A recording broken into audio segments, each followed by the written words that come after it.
Bueno, buenas noches a todos. Veo que hay 7 participantes. Bueno, buenas noches a todos. El objetivo de este curso de la responsabilidad del Estado, como se plantea en esta diapositiva, es formar especialistas en los componentes teóricos y prácticos de la responsabilidad administrativa, el daño antijurídico, el perjuicio y su reparación, abordando los diferentes tipos, funciones y problemáticas actuales en el ámbito legal y jurisprudencial. Como hemos dicho, una imagen vale más que mil palabras. Aquí vemos una imagen de la caída de un puente.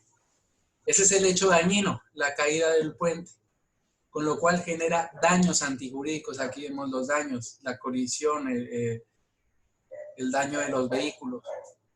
El daño antijurídico genera un perjuicio, por lo tanto aquí vamos a ver que este daño genera un perjuicio material, perjuicio emergente, perjuicio lucro cesante, y si a lo mejor falleció una persona, podría generar obviamente perjuicios morales, perjuicios al derecho a la salud, a la vida de relación. Aquí también tenemos otro hecho dañino, que es la inadecuada malla vial, que ocurre mucho en Colombia, los huecos en la vía. Vemos que en este caso el Estado deberá reparar integralmente el daño. Los especialistas contarán con competencias argumentativas, interpretativas y críticas que les permite el ejercicio adecuado del medio de control de reparación directa. Bueno.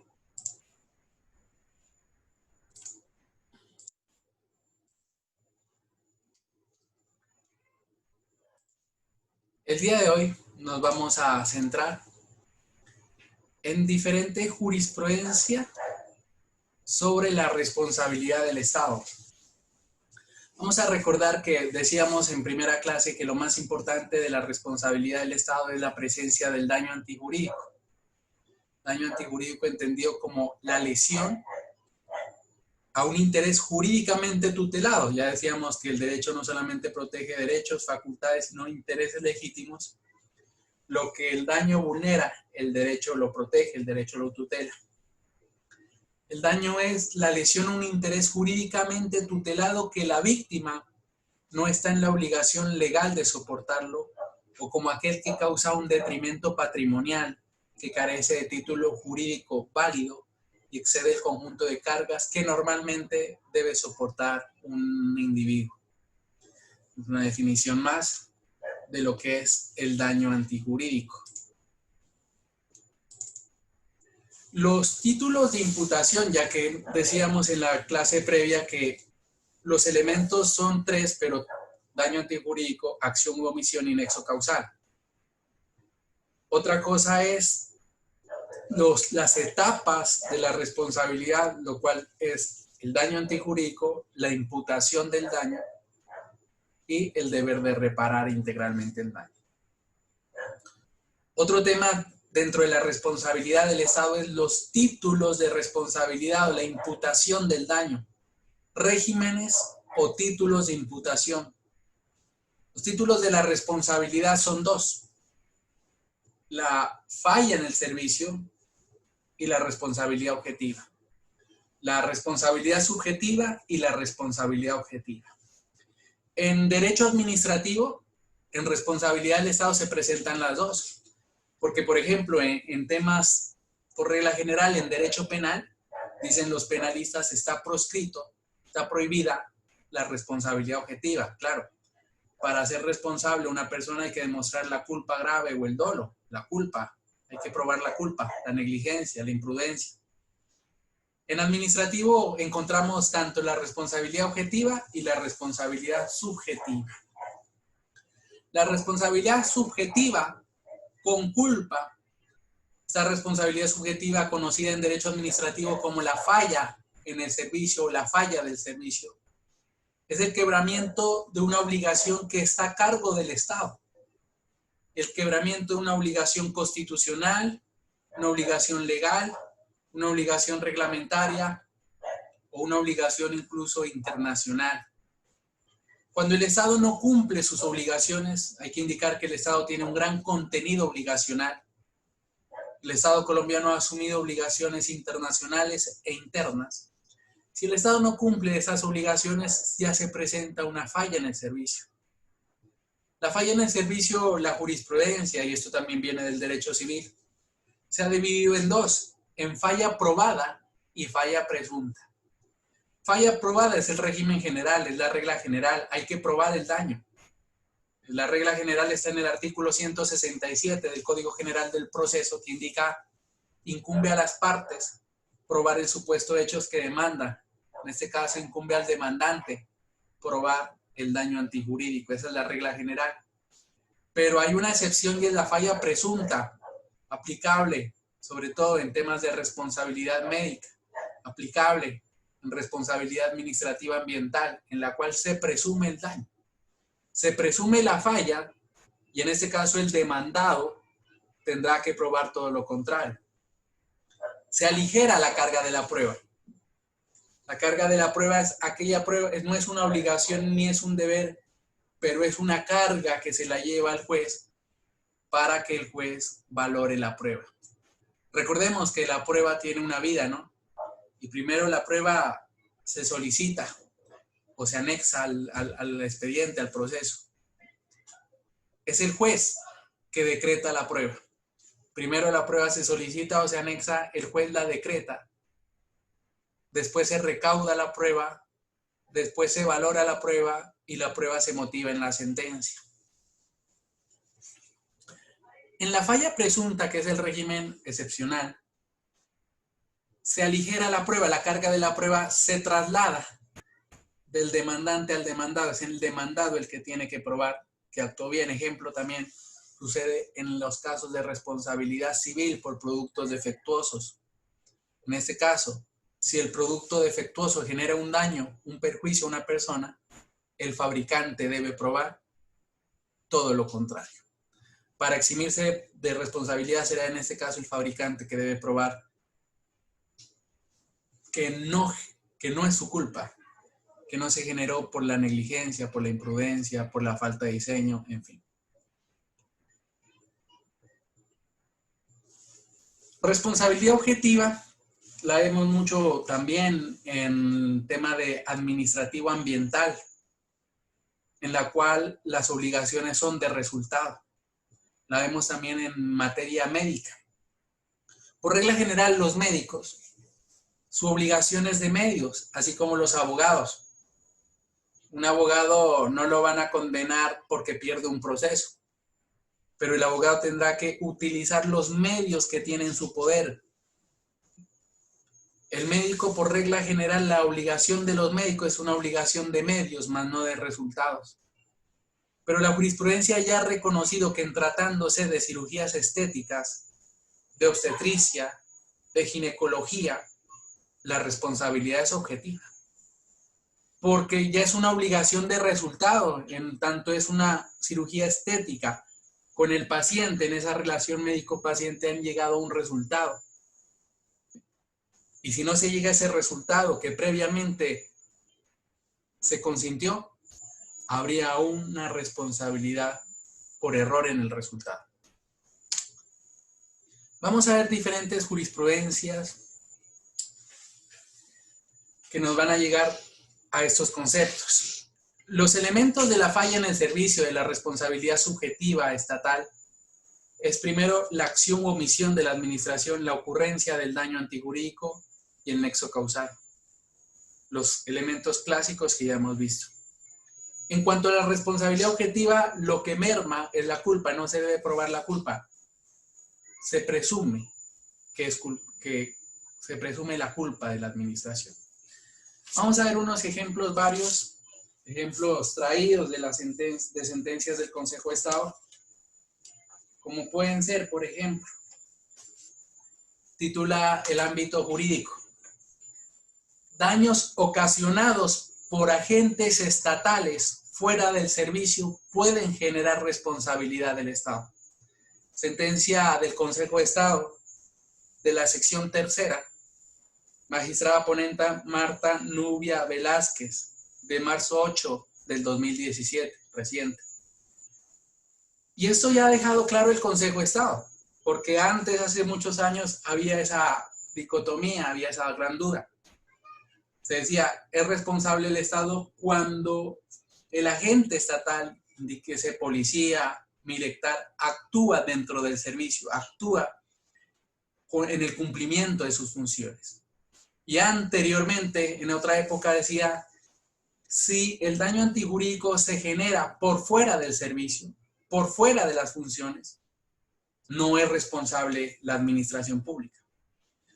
Pero hoy, en la jurisprudencia actual del Consejo de Estado, se es responsable el Estado por el actuar de sus agentes, tanto dentro del servicio como por fuera del servicio.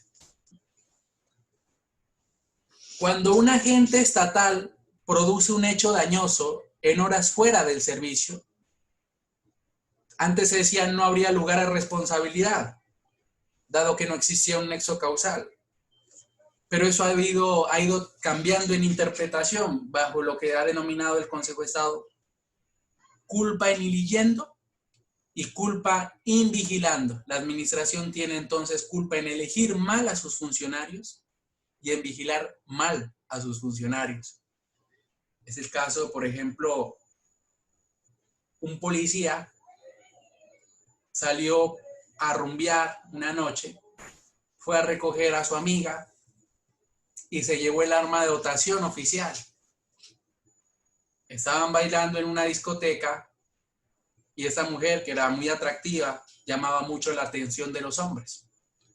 Por allá un hombre le mandó una botella de whisky, la invitó a salir y más que le sale a esta mujer a salir a bailar, el policía entra en shock, entra en, no sé, se afecta psicológicamente y dispara contra esta persona generándole la muerte por celos obsesivos, pues. En ese caso, la responsabilidad penal, la responsabilidad disciplinaria, incluso la responsabilidad civil recaerá sobre el agente de policía. Pero lo que nos interesa en nuestra materia, la responsabilidad administrativa, también se podría generar, ya no al policía, sino a la entidad pública como tal, a la Policía Nacional, Ministerio de Justicia, Ministerio de Defensa, la Nación.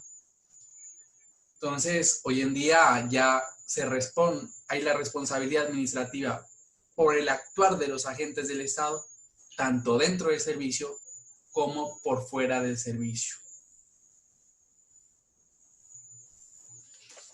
Otra de las sentencias muy importantes en esta materia, en temas de responsabilidad del Estado, indica, se presenta falla al servicio, el Estado es responsable por privar de la libertad a un menor reclutado por la guerrilla.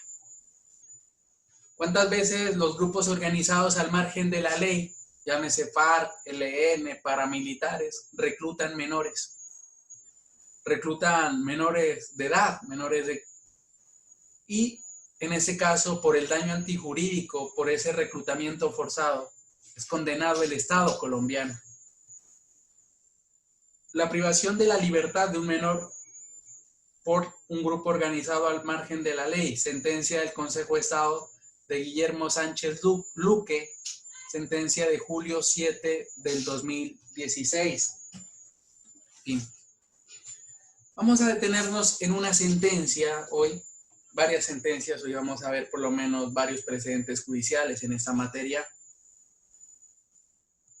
Y es la sentencia del Consejo de Estado, del magistrado ponente Enrique Gil Botero. Las sentencias de Enrique Gil, cuando él era magistrado del Consejo de Estado, se caracterizaban por ser siempre largas, ¿no? Porque Enrique Gil es académico, él es profesor de varias universidades en Antioquia. Entonces él en sus sentencias plantaba academia. Vamos a ver una sentencia hito, una sentencia trascendental, muy importante, que es la sentencia del 11 de abril del 2014, demandante Goodyear de Colombia, Sociedad Anónima Goodyear, la de las llantas, demandado la Nación, Congreso de la República. En el medio de control de reparación directa, podríamos titular el tema de esta sentencia, la responsabilidad del Estado legislador. Resulta que este tema, la responsabilidad del Estado legislador, no ha sido un tema fácil en Colombia, ni en Francia, ni en España. En ningún ordenamiento jurídico ha sido fácil reconocer que el Estado es responsable por hacer leyes. Que cuando el Congreso de la República, en este caso, hace una ley, esa ley, pues nosotros entendemos que la ley es abstracta, la ley debe ser hacia el interés general, la ley debe buscar un beneficio común, pero existen leyes que generan daño antijurídico a particulares. Perdón. Un libro que les recomiendo sobre ese tema es este: La responsabilidad patrimonial del legislador, de Luis Felipe Botero Aristizábal. La responsabilidad patrimonial del Estado legislador, tanto por leyes exequibles y por leyes inexequibles.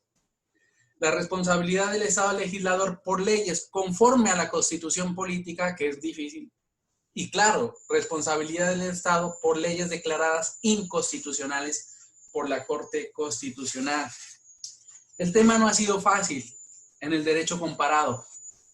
No ha sido fácil reconocer la responsabilidad por hacer leyes. El caso es el siguiente. Resuelve la sala el recurso de apelación en el siguiente escrito. Bueno, primero,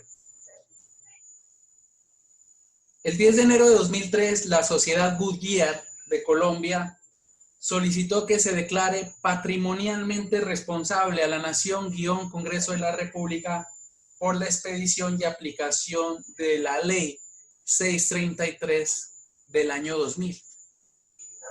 Esta Ley 633 del año 2000 fue la ley que creó el denominado TESA, Tasa Especial de Servicios Aduaneros. Esta ley crea un tributo, crea una tasa. Como ustedes saben, los tributos se diferencian en impuestos, en tasas, en contribuciones y en parafiscales. Los impuestos es cuando se grava por un bien o por un servicio que se adquiere. Ejemplo, si yo tengo una casa, tengo un bien inmueble a mi propiedad, a mi nombre, tengo que pagar el impuesto predial año a año. El impuesto predial grava el bien inmueble, grava la propiedad. Por ejemplo, si yo voy al supermercado y hago una compra, seguramente tendrá que pagar el IVA, impuesto al valor agregado. Los impuestos son cuando uno adquiere un bien o un servicio. Las tasas son un gravamen, son un tributo por un servicio prestado por el Estado o por particulares que cumplen funciones administrativas. Ejemplo, si voy a tanquear gasolina a mi carro, tengo que pagar una tasa de gasolina por el servicio de gasolina. Ejemplo, si yo tengo que viajar a Bogotá o para otro país, sencillamente coger un avión, tengo que pagar una tasa aeroportuaria por el servicio del aeropuerto. Entonces, en el año 2000 se crea la Ley 633 del año 2000, por medio del cual el Congreso crea un tributo denominado el TESA. El TESA era tasa de servicios, tasa especial de servicios aduaneros, tasa especial de servicios aduaneros. La ley indicaba lo siguiente en su artículo 56, el cual fue declarado inconstitucional por la Corte Constitucional. Artículo 56. Tasa especial por servicios aduaneros. Créase una tasa especial como contraprestación por el costo de los servicios aduaneros prestados por la Dirección de Impuestos y Aduanas Nacionales a los usuarios, que será equivalente al 1.2% del valor de los bienes objeto de la importación. Entonces, en el año 2000, el Congreso de la República crea una ley la ley 633, por medio del cual se crea el TESA, Tasa Especial de Servicios Aduaneros, la cual indicaba aquel que importe un bien tendrá que pagar 1.2% del valor del bien inmueble, por ejemplo. Si yo importaba un carro, si yo traía un carro del exterior, tenía que pagar como tasa en ese año el TESA, 1.2% a la DIAN por haber importado ese bien. Resulta que Goodyear, sociedad anónima, para el cumplimiento de sus funciones, para su producción, Goodyear importa diferentes bienes, importa llantas, importa cauchos. Goodyear solo en el año, entre el 1 de enero y el 25 de octubre del año 2001, porque el TESA empezó a surtir efecto desde el 1 de enero del 2001, fue creado en el 2000, pero empieza a surtir efecto en el año 2001. Entonces, Goodyear, de buena fe, Goodyear cumpliendo la ley, Goodyear paga sus tributos, entre ellos el TESA, y le liquida para el año 2001 el valor de 831.931.000. O sea, Goodyear le pagó a la DIAN por el TESA 831 millones. Pero resulta que la Corte Constitucional, mediante sentencia C 922 del 29 de agosto del 2001, declaró inconstitucional ese impuesto, ese artículo 56, ya que la Corte a grandes rasgos establece que si se trata de una tasa, tiene que observarse, tiene que presentarse una contraprestación. Y resulta que quienes generaban una importación le pagaban a la DIAN, pero la DIAN no generaba ninguna contraprestación, por lo tanto la Corte lo declara inconstitucional. Cuando la Corte declara inconstitucional una ley, los efectos son a futuro. Los efectos son como dice la doctrina, ex nunc. Ex nunc, les voy a colocar en el chat de pronto para que lo tengan en cuenta. Efectos ex nunc. Eso significa efectos hacia adelante. Efectos irretroactivos hacia adelante. De ahora en adelante. Entonces, claro, la ley reguló prácticamente menos de un año. Goodyear, de buena fe, en el año 2001 paga una tasa, el TESA, y la Corte Constitucional después dice es inconstitucional. Entonces Goodyear dice, bueno, entonces que me devuelvan el dinero que yo pagué de buena fe. Porque yo lo pagué cuando la ley era constitucional, de buena fe, cumpliendo la ley lo pago, y después la Corte Constitucional dice que no. Sí, exacto, doctor Jorge. Entonces, lo contrario es el efecto ex tunc, que significa hacia atrás. Por regla general, las sentencias del Consejo de Estado, las sentencias de nulidad y restablecimiento del derecho, tienen efectos ex tunc, hacia atrás, retroactivos. Pero en el caso en concreto se trata de una sentencia no del Consejo de Estado, sino de la Corte Constitucional, que declara inconstitucional. Claro, cuando el Consejo de Estado declara la nulidad de un acto, los efectos son hacia atrás, como si nunca hubiera existido el acto.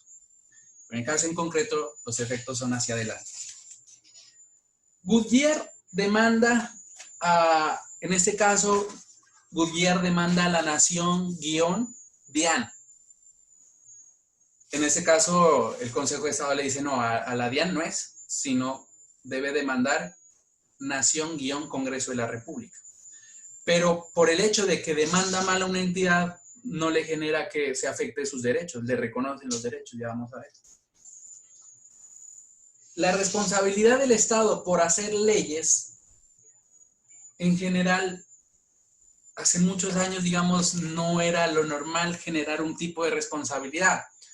En este libro de Luis Felipe Botero nos enseña que uno de los primeros casos de reconocimiento de responsabilidad del Estado legislador por hacer leyes fue un ejemplo que nos trae en el reinado de España. Resulta que, como ustedes saben, Europa, muchos países, España, Francia, Inglaterra, tenían colonias, ¿no? Pues nosotros conocemos que España tuvo todo un virreinato, ¿no? La época de la mal llamada de la conquista, la invasión de los españoles más bien, montaron el virreinato aquí en América. Con lo cual el tema de las regalías, todo lo que se producía en América Latina, era directo para el Reino de España. Así ustedes conocen cómo Inglaterra se adueñó de estados en África, cómo Francia tuvo colonias en el África y también España tuvo colonias en el África. Pero después hubo un proceso de descolonización, recordemos Mahatma Gandhi, ¿no? Logró que la India ya no fuera colonia del Reino Unido. Y así fue todo un proceso de descolonización. El rey de España, en su momento, al ver que los estados estaban dejando libres a los países del África, que ya no sean colonias de países europeos, saca un real decreto. Un real decreto que indica lo siguiente, más o menos. Los españoles que están en la colonia africana del Subsahara se devuelven, les dice, se devuelven, ya eso lo dejamos libre. Ustedes como españoles tienen que obedecer al rey que se devuelvan a España. Muchos españoles tenían fincas, propiedades, terrenos en África, pero cuando el rey de España les dice que se devuelven, ellos haciendo caso al rey, se devuelven, con lo cual dejan las propiedades en el África. Ahí fue el primer ejemplo de la responsabilidad del Estado legislador. Esa ley que en aras del interés general le generó un daño antijurídico, un perjuicio a estas personas. En el caso en concreto que estamos estudiando, el caso de Goodyear, se presenta un daño antijurídico, dice el Consejo de Estado. ¿Por qué? Por las siguientes razones. Primero, el importador no estaba obligado a pagar una tasa que no retribuía ningún servicio al Estado. Segundo, pese a que el ciudadano tiene el deber de contribuir al financiamiento de los gastos e inversiones del Estado, no está obligado a pagar tributos contrarios a la Constitución. Se rompe el principio de igualdad frente a las cargas públicas cuando algunos deben pagar tributos inconstitucionales. El Estado se estaría enriqueciendo injustamente. Entonces dice, Goodyear no tiene por qué pagar un tributo que es declarado inconstitucional, sin embargo lo pagó. Y no solamente el caso de Goodyear, porque pues este caso es el precedente judicial para que muchos que en su época, en el año 2001, generaron importaciones, tuvieron que pagar 1.2% del valor importado. Este precedente judicial le sirvió para demandar en reparación directa a la Nación, Congreso de la República, y se le repare el daño. En este caso en concreto, cuando hablamos de que se le repare el daño, pues a Goodyear, sociedad anónima, no se le repara el perjuicio moral. No se le repara el perjuicio a la vida de relación. Únicamente el Consejo de Estado le reconoce el perjuicio material. En el caso en concreto, dice, condénese a la Nación, Congreso de la República, a pagar por conceptos de perjuicios materiales 1.443 millones y pico. 1.443. Claro, porque resulta que Goodyear pagó en el año 2001 800 y pico de millones, 831 millones, pero esa sentencia termina expidiéndose en el año 2014. Como lo hemos dicho, el problema del contencioso administrativo es demorado. Fíjese que la demanda se presentó en el año 2003 y la sentencia salió en el año 2014, 11 años después. Entonces, claro, Goodyear pagó 831 en el año 2001. Al expedirse la sentencia en el año 2014, pues esa suma debe ser indexada, con lo cual las cuentas dan 1.448 millones. La Nación Congreso de la República debe reparar. ¿Y por qué se demanda a la Nación Congreso? Porque el Congreso de la República no tiene personería jurídica propia. El Congreso de la República no tiene presupuesto propio. El presupuesto es de la Nación. no tiene personería jurídica propia el Congreso, sino que pertenece a la nación, por lo tanto se llama demanda a la nación _ Congreso de la República. Aunque aquí, en el caso en concreto, Goodyear demandó a la nación _ DIAN. Consejo de Estado dice, la DIAN solamente tenía la función del recaudo, pero quien creó la ley fue el Congreso, entonces el culpable es el Congreso. Las de la Corte Constitucional son ex nunc, salvo que dispongan lo contrario. Profesor, y en los casos de responsabilidad del Estado legislador, ¿es por daño especial? ¿Cuál es el título de imputación? Sí, en el caso en concreto. Habrán otros que es por fallo en el servicio, pero en el caso en concreto, en este caso, se condena por el daño especial. Vamos a ver qué dice el Consejo de Estado aquí. Es especial por lo siguiente. ¿Es antijurídico el daño cuando se vulnera una norma jurídica? Pues por eso se llama antijurídico, porque es contrario al derecho. Sino también aquel que atenta contra un bien jurídicamente protegido. La antijuridicidad supone una contradicción con el ordenamiento jurídico. Comprensivo de las leyes, las costumbres, los principios y hasta las reglas del orden natural. Entonces, en palabras, se le ha generado un daño antijurídico, se le ha, como tal, generado una carga normal diferente a los demás. Este caso fue un caso muy, digamos, no fue fácil, un caso que en su momento fue muy criticado. Pero yo diría todo el tema de la responsabilidad del Estado legislador no es fácil en Colombia, no es fácil. Es fácil, ejemplo, cuando la ley es inconstitucional, claro, al ser inconstitucional es antijurídica, al ser inconstitucional ya no está dentro del ordenamiento jurídico, por lo cual no se debe acatar. Pero es más difícil el reconocimiento de la responsabilidad del Estado legislador cuando las leyes son constitucionales, cuando la ley está regulando. Y lo cual puede ser, es decir, que una ley sea constitucional y genere un daño antijurídico. Ejemplo, leyes expropiatorias. Una ley que determine expropiar bienes inmuebles puede generar un daño antijurídico en particular, pero la ley de pronto no es contraria a derecho, porque la Constitución permite la expropiación.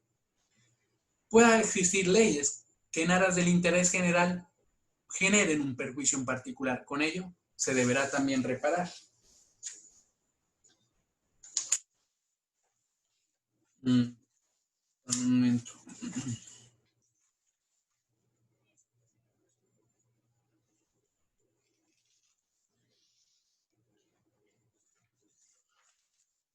En el ordenamiento jurídico español nos traen aquí a doctrina como García de Enterría, uno de los grandes doctrinantes, ¿no?, en derecho administrativo. Eduardo García, así se escribe. De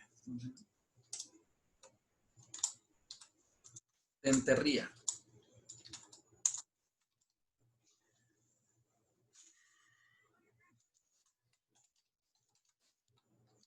Uno de los grandes administrativistas españoles, como Alfonso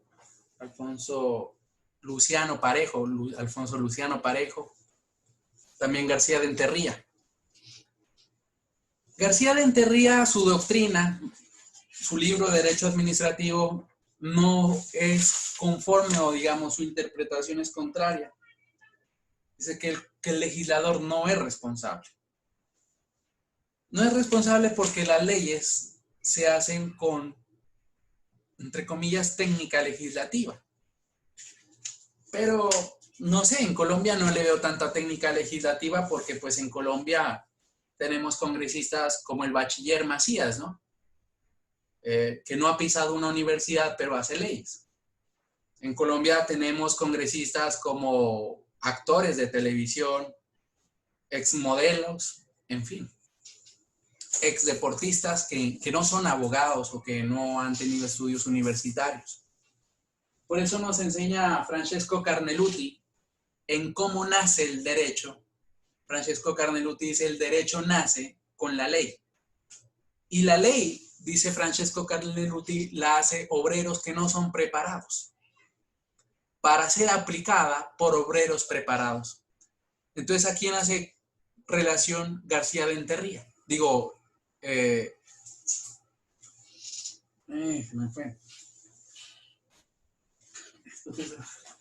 Francesco Carneluti hace relación a que los obreros no cualificados son los congresistas y los obreros calificados, los que aplican el derecho, son los abogados. Eso es paradójico, ¿no? Los abogados aplicamos el derecho y sí tenemos que estudiar en la facultad de Derecho por lo menos, pero un congresista no tiene que haber estudiado Derecho. Por lo tanto, al hacer leyes se puede generar error, más cuando en Colombia las leyes se hacen a pupitrazo, ¿no? Entonces puede generar esos errores. Vale, ahí les dejo esta sentencia para que la estudien. Vamos a presentar las sentencias que más podamos hoy, así a grandes rasgos por lo menos, para ver diferentes precedentes judiciales en esta materia.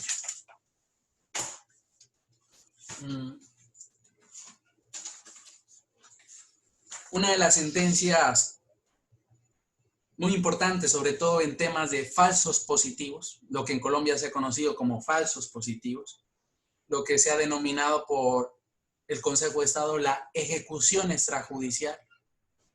Ejemplo, los hijos de las madres de Soacha, así se conoce el caso también, ¿no? Resulta que es el caso en que unos jóvenes, como relata la sentencia, unos jóvenes se parqueaban en una esquina en Soacha todas las noches. Es muy común, ¿no? En Bogotá, en Soacha, tomar cerveza. Toman mucha cerveza. Se parqueaban en un parque jóvenes, la mayoría desempleados, la mayoría sin oportunidades. Se parqueaban todas las noches a tomar cerveza, a charlar, a fumar, en fin, como los jóvenes hacen en los parques. Y un militar que vivía por la zona, en ese proceso en cual, a través de un decreto firmado por el Premio Nobel de Paz, Juan Manuel Santos, en la mal llamada seguridad democrática, resulta que se indica que para los militares ascender en cargos, para que los militares tengan mejores remuneración, mejores posibilidades de ascenso, becas, beneficios, tenían que mostrar bajas en combate. Entonces los militares, en aras de ascender en carrera militar, incluso un general les dijo a voz abierta a los militares, tienen que llenar estadios repletos de muertos para tener ascensos. Claro, los militares, en aras de ascender de mala fe, con conductas dolosas, muestran inocentes como dados de baja en combate. Muestran personas de buena fe, inocentes, que no son guerrilleros, que no son subversivos, que no pertenecen a grupos organizados al margen de la ley.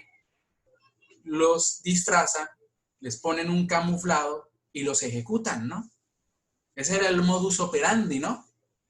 El modus operandi era que los ponían a correr y cuando estaban corriendo, para que no sea tan notoria la ejecución extrajudicial, le disparaban por la espalda. El caso de los hijos de las madres de Soacha es que un militar de un alto rango una noche va y los coge y les ofrece. Les ofrezco trabajo en norte de Santander, vamos a cuidar una finca. Más de uno que no tenía empleo, más de uno con falta de oportunidades, dice, bueno, vamos pues, ¿qué hay que hacer? Oh, los espero y nos vamos, yo les doy el transporte, nos vamos a Santander para cuidar una finca, listo, nos vamos. Pero resulta que en Santander se entran a la montaña y son ejecutados extrajudicialmente. Son ejecutados extrajudicialmente como muchos falsos positivos, ¿no? En Colombia los militares ni siquiera se cuidaron de hacer la situación bien, sino que los disfrazaban de guerrilleros. Algunas veces se les olvidaba colocar las botas de guerrilleros. Muchas veces ordenaban ejecuciones extrajudiciales a personas que no tenían pinta de guerrilleros, que tenían pinta más de estudiantes, porque uno es fácil reconocer a veces un guerrillero. el guerrillero está quemada la piel por estar tanto en la montaña, el guerrillero tiene las manos un poco cuarteadas, el guerrillero por regla general anda en botas. Pero resulta que cuando ven los falsos positivos tienen cara de estudiantes, tienen cara de citadinos. Bueno, en fin. Un caso de falsos positivos, tal vez el primero que condenó el Consejo de Estado, es el siguiente.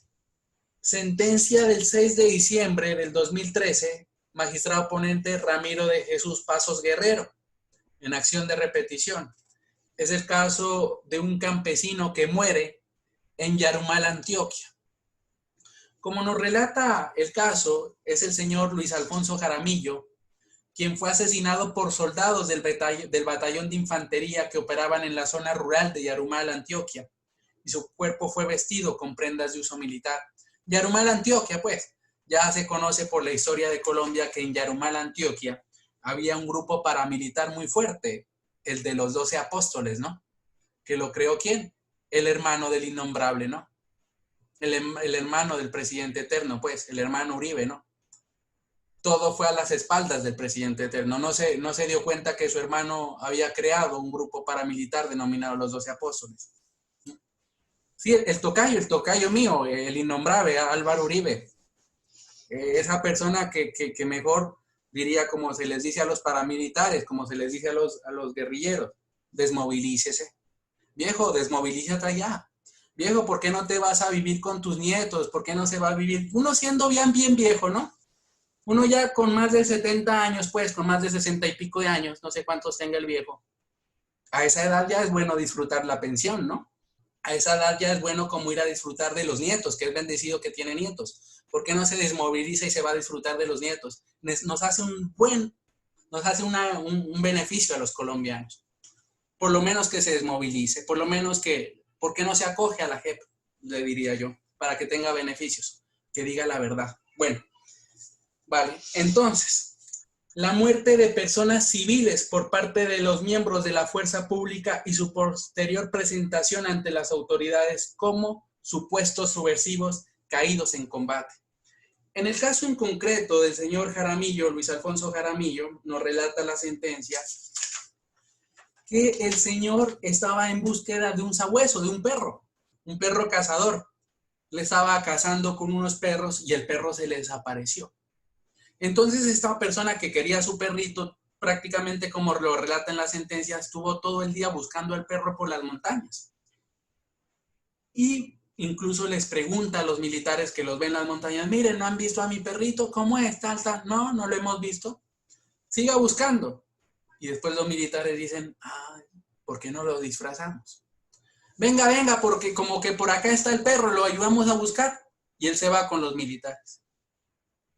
Y los militares, como el caso en concreto, le disparan no con un arma de dotación, o sea, en eso se quisieron cuidar los militares, sino con un arma Smith Wesson, la cual es de uso civil, no es de los militares. El disparo que recibe en la cabeza es una bala de Smith Wesson. Por lo tanto, es como para que digan que no es una arma privativa del ejército. Pero claro, tras una investigación se llega a que esa arma fue usada por los militares. En el caso en concreto se condena por una verdadera falla en el servicio, en que miembros de la institución sometieron y ejecutaron al mencionado ciudadano y trataron de exonerarse de responsabilidad a presentarlo como guerrillero asesinado por grupos al margen de la ley. Entonces, ahí vemos uno de tantos casos de los falsos positivos en Colombia. Pero de esos hay muchos, ¿no? Hay muchos como tal. Bueno, otro caso. Otro caso que hay varios. Para traer precedentes judiciales, ¿no?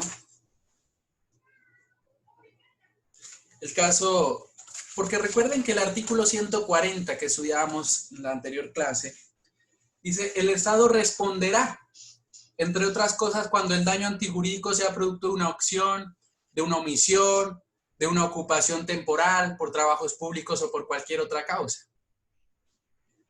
Por cualquier otra causa, pongamos ahí falso positivo, por cualquier otra causa, acto terrorista, por cualquier otra causa, responsabilidad del Estado legislador, por cualquier otra causa.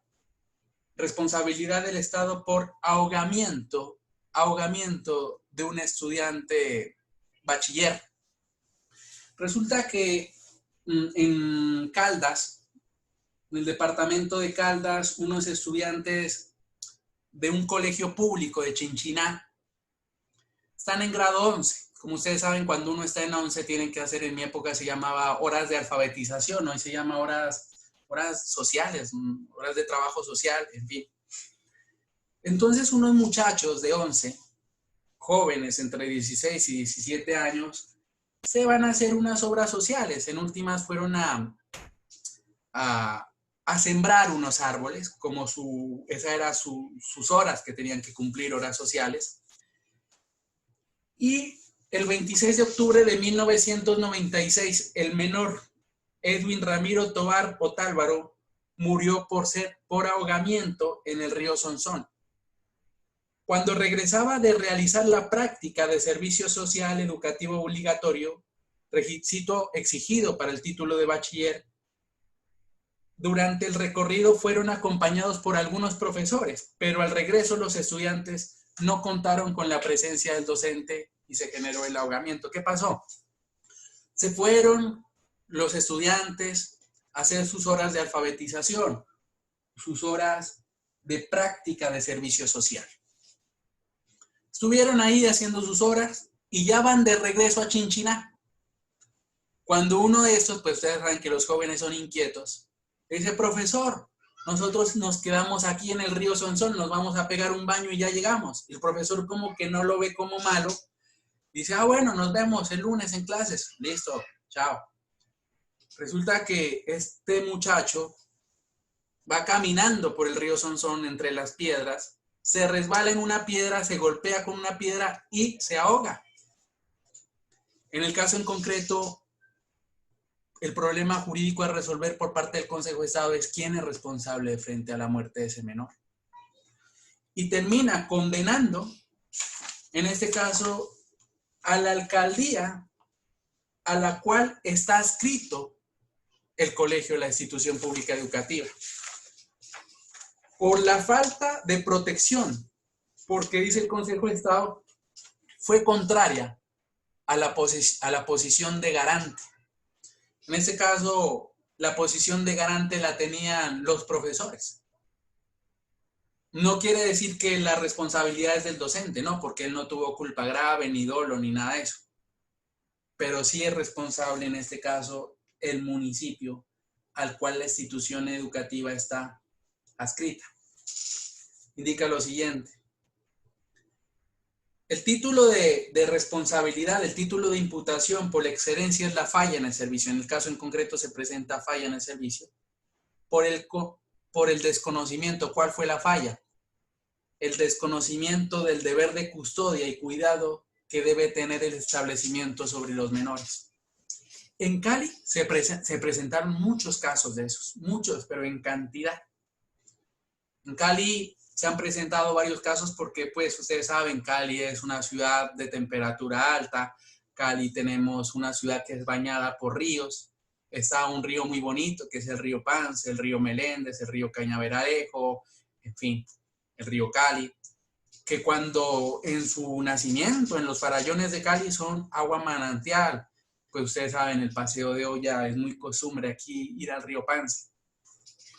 Es costumbre en los colegios públicos de Cali hacer los paseos al río. Es costumbre en los colegios de Cali ir a hacer paseos a piscinas públicas. Muchos menores se han ahogado en los paseos del colegio.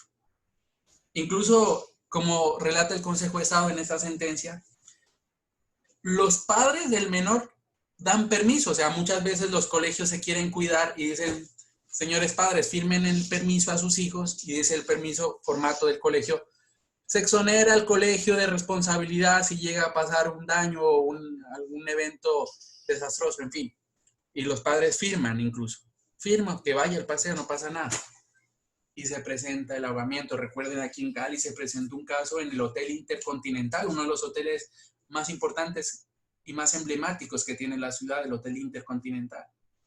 Una niña entró a la piscina y fue por una máquina, no recuerdo el nombre, le generó que, no sabría cómo utilizar el término, hizo que la niña bajara, o sea, una máquina hizo que la niña muriera.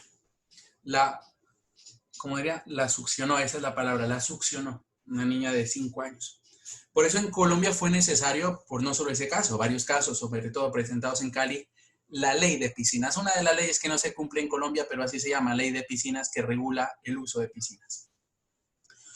Frente a la muerte de menores de edad, de estudiantes en piscinas, en ríos, se ha condenado al municipio, a la alcaldía, cuando el colegio público depende de la alcaldía. Incluso otro caso, se presentan muchos casos de condenas a la administración pública por los daños antijurídicos, por el perjuicio generado en los colegios.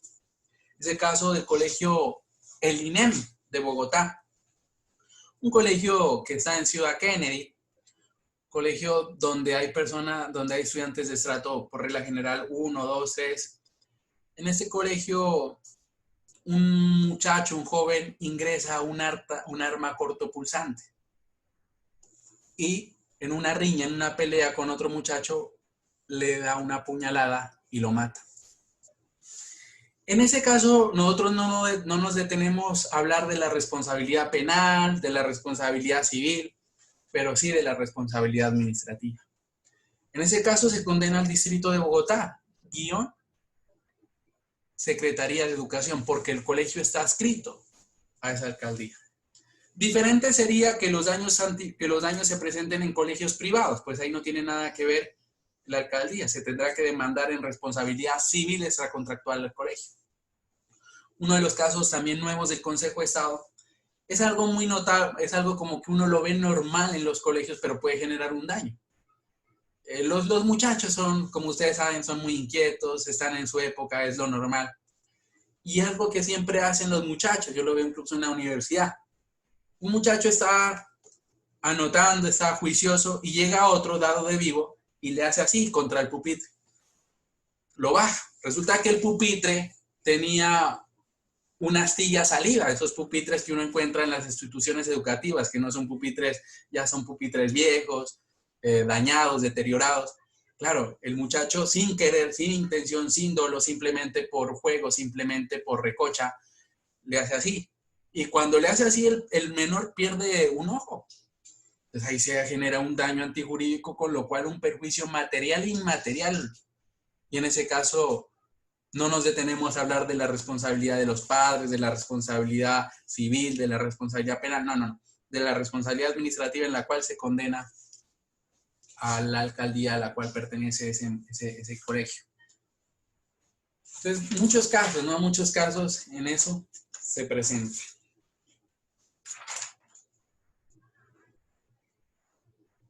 Uno de los casos también, por ejemplo, de falla en el servicio, voy a tratar de... Sí, casos ambientales ya vamos a ver por allá. La idea es detenernos también en la responsabilidad ambiental. Uno de los casos también en cuanto a, entre otra causa, pongamos ahí la inadecuada malla vial, entre otra causa puede ser el daño antijurídico generado por un hueco en la vía. Es el caso de la sentencia del 18 de febrero del 2015 del magistrado ponente Carlos Alberto Zambrano Barrera, medio de reparación directa. La responsabilidad del Estado por un accidente de tránsito que ocasionó la muerte de un ciudadano por el afán de entregar la obra, el puente por donde se movilizaba el vehículo presentaba graves fallas técnicas y estructurales, a los cuales se sumó la poca iluminación y la falta de señalización.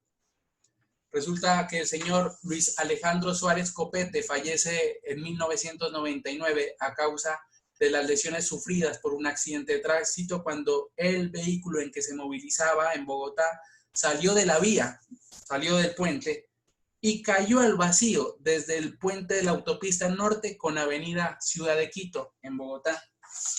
Resulta que el señor era un profesor universitario. Incluso en el caso concreto, el señor había tenido previamente, un par de semanas antes, una operación de miopía. El señor usaba gafas, pero como era una, digamos, una condición no tan fuerte, se pudo operar. Se operó de la miopía. Y el médico le dice, sí, tienes que guardar reposo porque no vas a ver bien, pero él se va a dictar su clase y coge el vehículo incluso. Coge el puente, en este caso puente, dice, de la autopista norte con avenida Ciudad de Cali, que en aras del afán de entregar el obra, se entregó sin señalización, se entregó sin una seguridad, con lo cual el señor, que era miope, ni estaba viendo bien, siguió derecho. Generó graves daños y perjuicios a esta persona. En ese caso en concreto se debate si existe culpa exclusiva de la víctima, en la cual el Consejo de Estado dice que no, que pueda que sea muy miope y todo, pero si el puente estaba bien construido, no se genera el daño. No se genera el daño. Vale, y de responsabilidad médica también. Aquí vamos a entrar en los de responsabilidad médica de una vez, Néstor. Vamos a ver. Falla en el servicio, en la prestación de servicios médicos. Se presentan mucho estos casos. La responsabilidad de la administración pública, cuando en el caso en concreto el médico es un servidor público. Estamos hablando de la responsabilidad administrativa, cuando en el caso en concreto se trata de una clínica, un hospital público.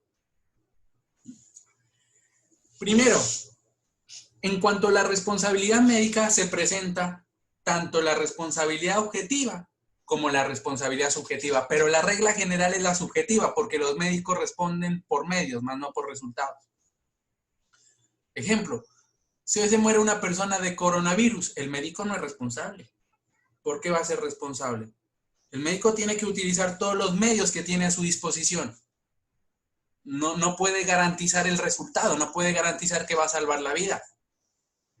De resultado él responde cuando son obligaciones de resultado. Responde de manera objetiva. Ya lo ha dicho el Consejo de Estado. ¿En qué evento se responde de manera objetiva, sin culpa? Temas estéticos, en temas de ginecología y obstetricia. Porque la razón es sencilla. Por ejemplo, hace años, y todavía uno ve en el Chocó, todavía uno ve en el Pacífico, que hay el alumbramiento, hay el parto a través de las denominadas pateras. Si una patera que no es médica puede llegar a un alumbramiento eficaz, ¿por qué un médico no? Por regla general, habría que ver cada caso en concreto, ¿no?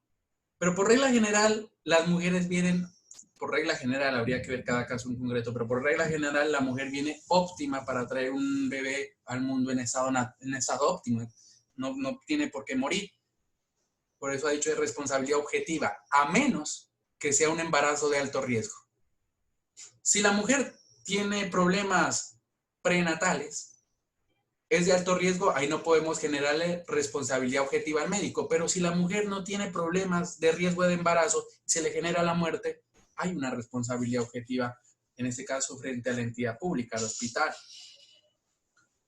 Hospitales, si son públicos, por ejemplo en Cali, la alcaldía de Cali, si el hospital es público, están dentro de lo que en Cali llamamos las redes de salud. Y la red de salud tiene diferentes clínicas, hospitales públicos que dependen de la Secretaría de Salud. Y la Secretaría de Salud depende, pues, de la alcaldía.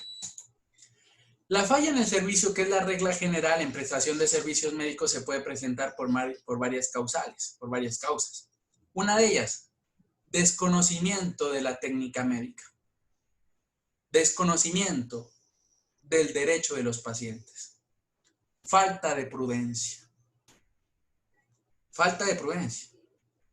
Muchas veces hemos visto casos en Colombia que el médico en aras de llegar, el médico es una persona ocupada que también como cualquier ser humano comete errores. Por falta de prudencia hemos visto casos, por ejemplo, que el médico va a operar la rodilla derecha y termina operando la rodilla izquierda. genera una pérdida de oportunidad, una pérdida de un chance legítimo a esta persona. Casos reales, ¿no? No es que yo esté imaginando mucha ficción, casos reales. Que en Colombia se va a intervenir el pulmón derecho, hay que intervenir el pulmón derecho y termina operando el pulmón izquierdo. Se ha presentado esos casos, ¿no? O hemos visto casos en Colombia, ¿no? Hemos visto en las noticias casos reales, que se hace una cirugía de estómago, no sé qué, y le dejan una gasa. Hemos visto que le dejan una tijera. E incluso cuando le dejaron, en el caso en concreto, un algodón, una gasa, el señor siguió viviendo normal su vida, comiendo normal, y después de 3 años se le presentaron fuertes dolores. La reparación directa del daño, la caducidad son 2 años, contados a partir del hecho dañino o del momento en que se da cuenta. Entonces, fíjese que usted puede estar con una gasa 5 o 6 años, lo cual no genera que se le haya caducado el medio de control, porque el daño se dio cuenta apenas. Uno de los artículos, no sé si podrían conseguir esta obra me gusta mucho, es una obra de la responsabilidad extracontractual del Estado, editada por la Universidad Externado. Es de unas jornadas internacionales. Ahí dieron su ponencia abogados de Colombia, de España, de Francia. Este capítulo me parece muy interesante. Responsabilidad objetiva versus funcionamiento anormal de la responsabilidad patrimonial de la administración sanitaria. Pues en España llaman Ministerio de Sanidad, ¿no? En España llaman la administración sanitaria, aquí llamamos simplemente Ministerio de Salud, simplemente temas de salud, tema de responsabilidad médica. Este capítulo, esta ponencia, les voy a colocar en el chat el nombre del autor. Es uno de los grandes administrativistas que tiene Cataluña, profesor de la Universidad de Barcelona, profesor de la Universidad Autónoma de Barcelona. Es un joven profesor administrativista que se llama Oriol Mir Puigpelat. Mir Puigpelat. Catalán, perdón, Puigpelat. Puigpelat. Así. Oriol Mir Puigpelat. Ustedes podrán encontrar libros como El concepto del derecho administrativo, así se llama el libro, el concepto del derecho administrativo. Bueno, aquí nos trae sobre una comparación, dice, la responsabilidad objetiva versus el funcionamiento anormal, como diríamos en Colombia.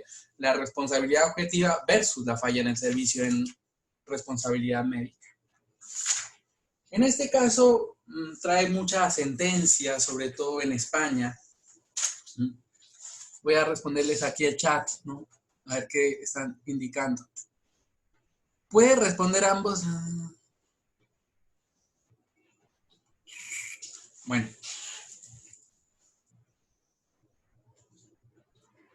Lo importante para condenar en la falla del servicio es la presencia de la mala praxis.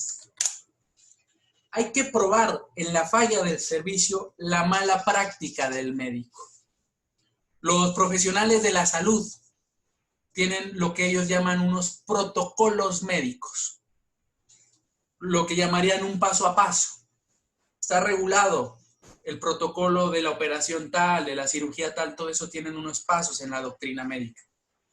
Cuando el médico se sale del protocolo, cuando el médico actúa por fuera de la técnica médica, cuando actúa con mala práctica, con mala praxis, se podría decir que hay una falla en el servicio. Uno de los grandes problemas, de verdad, en la práctica de demostrar la falla en el servicio es demostrarlo a través de testigos, porque ustedes saben, se puede utilizar todos los medios de prueba. Un medio de prueba documental, la historia clínica. Medio de prueba pericial, otro perito, otro médico que me indique a través de conceptos si el médico X actuó mal o bien, actuó conforme a la práctica médica o actuó por fuera de la práctica médica. Pero eso es difícil en tanto la responsabilidad médica. ¿Por qué? Porque hay una regla entre los médicos. Entre ellos se dice, entre los médicos no se pisan las mangueras. Esa es una realidad. Entre los médicos no se pisan las mangueras. Entonces usted, por ejemplo, como abogado litigante, llama a otro médico para que sirva de testigo y que este médico indique si o no se hizo una mala práctica. Difícil que un médico le venga a hablar mal de otro médico. Es complicado porque hay un colegaje muy fuerte entre los médicos. Eso no pasa entre los abogados. Lo hemos visto, cuando llega un abogado a coger un caso, lo primero que hace es hablar mal del anterior abogado. No es que el abogado llevó mal el proceso, venga, yo se lo reconduzco. Los médicos no hablan mal entre ellos. Generalmente dice, sí, a mí me parece que estuvo bien dentro del protocolo, es difícil. Es lo complicado en esta materia. ¿Qué es la ley práctica? La ley práctica es el parámetro de diligencia manejado en el ámbito médico y a cuya vulneración se asocia el deber resarcitorio cuando la responsabilidad se basa en la culpa o la mala práctica. Cuando la administración sanitaria ha actuado de acuerdo con la ley práctica, no es antijurídico. Pues es antijurídico cuando el médico actúa contrario a la ley práctica, contrario al protocolo.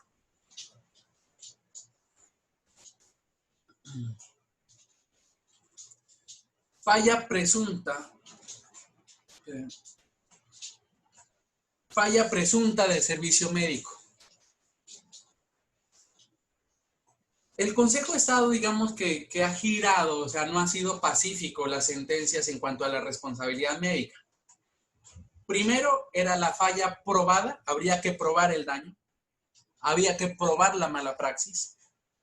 Después el Consejo de Estado en el año 1992 gira y dice, en temas de responsabilidad médica, la falla es presunta. Se presume la responsabilidad del médico. Entonces usted médico, usted entidad pública, usted hospital, usted clínica, determine que no fue responsable. Y tiene toda una lógica. ¿Por qué? No sé, por ejemplo, las personas que han tenido una intervención quirúrgica. Nosotros que somos abogados no sabemos nada de eso. Por ejemplo, cuando un par de veces que ha tocado una intervención quirúrgica, mire lo que ha pasado. Una vez tuve una intervención quirúrgica por un accidente fuerte en la bicicleta. Tuve un accidente grave. Grave porque yo pensé que me iba a morir, ya me estaba desangrando, pero gracias a Dios no pasó nada. Gracias a Dios me atendieron de una en la Valle del Irí. Resulta que cuando uno inicia una intervención quirúrgica, uno, pues, llega el médico anestesiólogo y ya le inyecta, le aplica la anestesia como sea, ya de ahí uno no se da ni cuenta nada, ¿no? En un par de ocasiones que he tenido unas intervenciones quirúrgicas, uno lo anestesian en la columna, si es anestesia general o anestesia local, y uno ya no siente nada, ni se acuerda, ¿no? Uno ya cuando despierta ya terminó la operación, no sintió nada, los dolores vienen después. Pero entonces resulta que si uno está dormido, uno está en un estado de trance, uno no se da cuenta de nada. ¿Cómo hace uno para probar el daño? Lo cual dijo el Consejo de Estado, eso es una prueba diabólica, es una prueba imposible. ¿Cómo el perjudicado, el paciente, a quien se le genera un daño en la salud, cómo prueba que el médico fue contrario a la lex artis? Primero, uno no es médico para probar eso. Y segundo, uno está anestesiado, entonces ¿cómo hace para probarlo eso? Por lo tanto, en el año 1992, en sentencia del 30 de julio, magistrado ponente Daniel Suárez Hernández indica: el Consejo de Estado reconoció a través de su jurisprudencia la dificultad que se enfrenta el demandante, el paciente, para probar la falla, por tratarse de materias técnicas y de conocimientos que solo ostentan ciertos profesionales. Por esto se establece el régimen de la falla presunta. Eso era en el año 1992 y siguientes, dijo el Consejo de Estado. Ahora, el demandante en reparación directa no tiene que probar el daño, no tiene que probar la falla en el servicio médico, no tiene que probar que la conducta del médico fue contraria a la lex artis. Es el médico, es la entidad la que tiene que probar que actuó bien. Por lo tanto, se considera que se presume su falla hasta que usted demuestre lo contrario como médico o como entidad pública de servicios de salud. Pero en el año 2001 llega otra sentencia y es, digamos, lo actual, como está la situación actualmente. Y es lo que se denomina la teoría de la carga dinámica de la prueba. La carga de la prueba, o sea, pues una carga. En un principio la carga de la prueba la tenía el demandante. El demandante tiene que probar el supuesto de hechos que demanda. En el caso de responsabilidad médica, el paciente que se le generó un daño antijurídico, en un principio tenía que probar el daño, probar la mala praxis, probar la falla en el servicio. En el año 92 dice el Consejo de Estado, no, la carga de la prueba cambia, ya no le corresponde al demandante, sino al demandado. Demandado, usted pruebe que actuó bien, y si no prueba, se lo condena. Pero en el año 2001 dice la carga es dinámica, va de un lado a otro, y es el juez que conoce el caso, el juez que conoce el derecho, principio iuria nubiat curia, el juez conoce el derecho. Usted, juez que conoce el derecho y conoce cada caso en concreto, usted es el que dice en cada caso en concreto quién tiene el deber de probar. Sentencia del 22 de marzo del 2001, magistrado ponente Ricardo Hoyos Duque. El Consejo de Estado, reconociendo ciertos errores, ciertos hierros en materia probatoria dentro del régimen de la falla presunta de servicio, giró radicalmente su posición, estableciendo que correspondía al juez determinar qué parte es la que se encuentra en una situación más favorable para probar la falla que dio origen al daño. Incluso hoy, en lo que se denomina análisis económico del derecho, los economistas indican que quien debe probar es el que le quede más fácil en inversión probar. Ejemplo, sobre todo en lo que es los productos defectuosos. Si, por ejemplo, yo compro una máquina de afeitar, resulta que me estoy afeitando, pero esa máquina al afeitarme me genera un daño y resulta que no es porque no me pude afeitar más bien, sino había un defecto de diseño en la máquina de afeitar. La máquina venía defectuosa, venía con un error del fabricante o de diseño. Quien tiene que probar es el fabricante, porque el fabricante, el productor, llámese Gillette, llámese como sea, tiene una posición más favorable que el consumidor. Frente a productos defectuosos, y en esto está el Estatuto del Consumidor en Colombia, y eso hay varios conceptos de la Superintendencia de Industria y Comercio, en la cual la carga de la prueba es del demandado en cuanto a productos defectuosos, porque tiene la posición más fácil de probar. Eximentes de responsabilidad. Cuando hablamos de la responsabilidad subjetiva, de la responsabilidad por falla en el servicio, de la responsabilidad por la mala praxis, pues se puede eximir de responsabilidad indicando que la obligación del médico es de medios, más no de resultado. Demostrando el médico que actuó con diligencia, con cuidado, pero si la obligación es de resultado, ya el médico, la entidad pública tendría que demostrar la ocurrencia de la fuerza mayor, de la culpa exclusiva de la víctima o de un hecho de un tercero. Pasa mucho en temas de cirugía estética. Pues como ustedes saben, Cali es a nivel mundial con Río de Janeiro, la segunda ciudad donde más se hacen cirugías estéticas en el mundo. Primero Río de Janeiro y segundo Cali. Aquí en Cali nosotros vemos que vienen personas de Europa, sobre todo de Estados Unidos y Canadá, porque les sale más barato incluso pagar el viaje, quedarse aquí en buenos hoteles, pagar el médico, pagarle un esteticista, incluso pagarle un chofer, en fin. Les sale mucho más barato. Entonces Cali es un centro turístico de operaciones de cirugía estética. Eso es lo que hay aquí. Eso es lo que hay aquí en Cali. Las mujeres caleñas son muy bonitas, eso sí, claro. Y además de que son muy bonitas, son voluptuosas y además con cirugías estéticas, no, pues quedan una belleza, para que les digo que no. Pero entonces eso es como una costumbre ya en Cali, ¿no? O sea, ya como que en Cali casi que no existen las mujeres a lo natural. Ya todas tienen una o varias operaciones. Eso es normal aquí en Cali. Y es normal y eso eleva la autoestima, eso está muy bien para las mujeres, lo vemos con buenos ojos, pero puede generar ciertos riesgos. Cuando se trata de cirugías estéticas, lo cual es una obligación de resultados, y uno aquí en Cali les dice a los médicos, hombre, médicos sean un poquito cuidadosos. ¿Por qué? Porque muchos médicos en aras de vender su cirugía le dicen, mire, le voy a indicar un caso, le dicen, aquí tengo unas fotos de una paciente y le muestran el antes y el después. Y entonces la paciente dice, severo cambio. Y usted también, si se va a quedar con ese cambio. Pues, las motiva. Pero no todos los cuerpos son los mismos. Siempre los médicos muestran fotos de modelos o de mujeres que son muy deportistas. Entonces, mire, esta mujer era así antes y después de la cirugía quedó así. Claro, las motiva. Y a veces los médicos no son reales y les dicen, mire, lo que pasa es que usted, si no hace deporte, no va a quedar así. Es que usted, si después de la lipo se pone a comer, no va a quedar así. Entonces no entran como en ese detalle. Y es que puede generarle una lipoescultura, pero si no hace deporte, no genera una buena lipoescultura, no genera un buen cambio. Entonces aquí pasa, por ejemplo, mucho eximente de responsabilidad, culpa exclusiva de la víctima. Ejemplo, he visto varios aquí en Cali.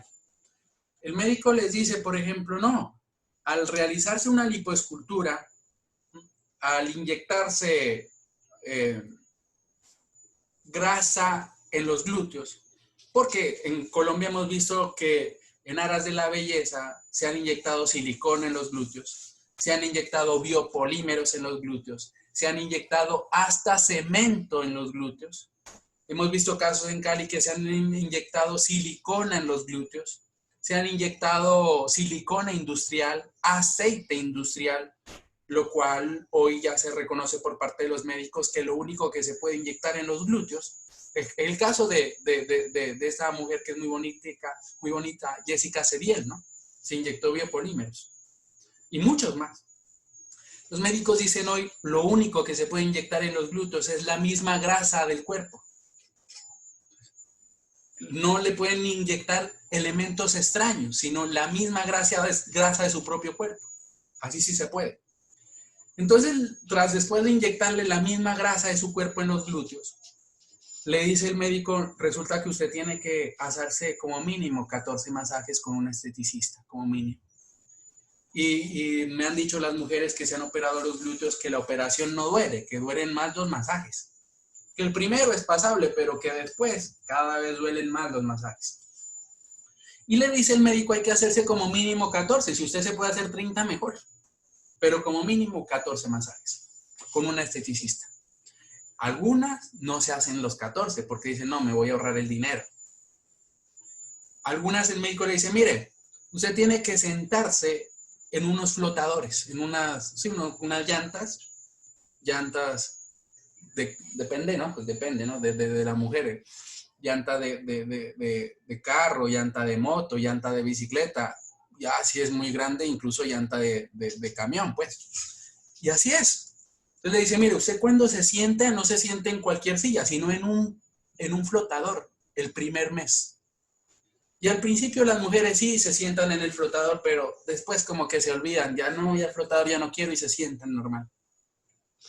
Y después genera un daño en su salud. El médico se podría exonerar de responsabilidad indicando no. Ahí resulta que es culpa exclusiva de la víctima porque le mandamos 14 masajes y no se hizo. Le ordenamos que esté sentada en un flotador y no lo hizo. Es culpa exclusiva de la víctima. O pasa mucho aquí en Cali. Se hace la operación, se colocan prótesis mamarias, se hacen lipoescultura, se inyectan grasa en los glúteos, en fin. Y le dice el médico, resulta que usted no puede hacer deporte, ni salir a rumbear, ni tener relaciones sexuales como mínimo un mes. Y a veces el gustico, ¿no? El gustico, por darse el gustico, a la semana ya van teniendo relaciones sexuales. O por darse el gustico, se van de rumba. O por darse el gustico se van a hacer deporte o qué sé yo, no se cuidan. Entonces diría culpa exclusiva de la víctima o hecho de un tercero.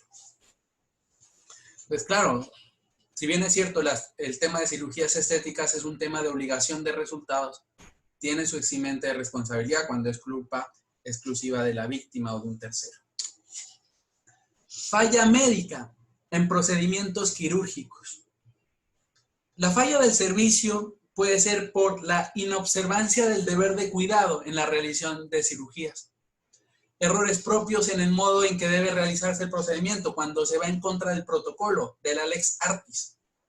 Olvido de materiales en el interior de los pacientes. Se deja gasa, han dejado tijeras. Por afectar órganos distintos a los sometidos a la cirugía. El caso en concreto, iban a operar la rodilla derecha y le terminaron operando la rodilla izquierda, con lo cual se le genera una pérdida de oportunidad tremenda. Por suministro de medicamentos inapropiados, pasa mucho, sobre todo en este sistema de salud colombiano que todo lo quiere, como que todo lo quieren ahorrar, ¿no? Ustedes que a lo mejor han ido al médico como cualquiera, pues. Por ejemplo, uno va al médico y siempre es verdad que en Colombia le recetan acetaminofén, ¿no? No, tómese unas pastillitas de Dolex, tómese unas acetaminofén y le pasa. Y resulta que después él toma el acetaminofén y sigue peor. Y sigue peor. Por suministro de medicamentos inapropiados. Uno cuando va al médico tiene que decirle, vea médico, hábleme con la realidad, dígame el medicamento que tengo que tomar. Si no está dentro del post, dígamelo que yo me lo consigo. Yo les digo así, no me vaya a mandar cualquier medicamento que no sea el propio, no me mande genéricos, mándeme el que es. Yo sé que eso no me lo da el post, mándeme lo que yo me lo compro, le digo así. Porque muchas veces, en aras de reducir costos, le van a mandar medicamentos que no son los propios. Y puede generar un daño. Ejemplo, el caso del dengue. ¿Cuántas muertes en Cali, sobre todo ahora que se ha presentado aumento de mosquitos con dengue? Se presenta mucho en Cali, en Medellín, en las zonas tropicales. En Cali, sobre todo hace 10 años. Cuando se presentaron los primeros casos de dengue en Cali hace 10 años, los médicos lo miraban como una simple gripa, como un simple malestar. Incluso a mí me pasó eso, a mí me picó el dengue. Y como fui de los primeros que me picó el dengue en Cali, el médico no sabía, no, debe ser una gripa, vete a tu casa, tómate esto, listo, le dije. Y me mandaron medicamentos, lo cual fue peor. Y las plaquetas se me bajaron a 34, con lo cual me hospitalizaron. Cuando me hospitalizan por dengue, no sabían por qué era. O sea, no, vamos a hacerle pruebas, ¿qué será? Ya no puedes ni caminar, no puedes ni nada, les decía. No, se te nota mal, bueno, hay que intervenir, hay que estarse en el hospital para vigilarte, me dijeron, bueno. Y me seguían suministrando sueros. Cuando después empezaron a salir casos de dengue, de pronto vos tenés dengue, me dijo el médico, ¿por qué? Claro, vos tenés dengue, dijo. Y después de haberme mandado mano de medicamentos, con lo cual el dengue no se necesita medicamentos. Para que la persona se le suban las plaquetas, lo único que le mandan, a mí me mandaron únicamente comer maní y un jugo de guayaba, varios jugos de estos de guayaba agria, mucho jugo, Gatorade. A mí me dijo el médico, come maní, Gatorade y jugo lo que más puedas. Y eso fue efectivo. Nada de medicamentos, puro maní y Gatorade. Y se subieron las plaquetas. Inmediatamente empezaron a subir. Pero entonces fue un error del suministro de medicamentos. En el caso en concreto salí bien librado, pero muchas personas han muerto y siguen muriendo por dengue. Hoy una persona no puede morir por dengue. Si muere por dengue hay una responsabilidad por falla en el servicio. Porque resulta que el dengue ya hay tratamiento. Es un tratamiento sencillo que ni siquiera se necesita el suministro de medicamentos. Hoy pensar que una persona muera por malaria en Colombia, hay un tema de responsabilidad. Pensar que hoy en Colombia muere una persona por paludismo, hay un tema de responsabilidad, porque la ciencia ya ha avanzado en eso. Si hay una muerte por coronavirus, no podríamos decir hay responsabilidad médica, porque la ciencia no ha avanzado a obtener la vacuna. En el momento en que llegue la vacuna ya no pueden haber muertes. Pero al día de hoy, si hay muertes y miles, no se puede condenar al Estado. Por inadecuado manejo del procedimiento por parte del equipo médico. Por parte del equipo médico. Y eso también es algo muy difícil en responsabilidad médica, porque claro, usted cuando va a una cirugía médica, usted conoce al cirujano. Usted conoce al médico con el cual ha tenido un tratamiento, el médico que le dijo, no, hay que hacer una cirugía.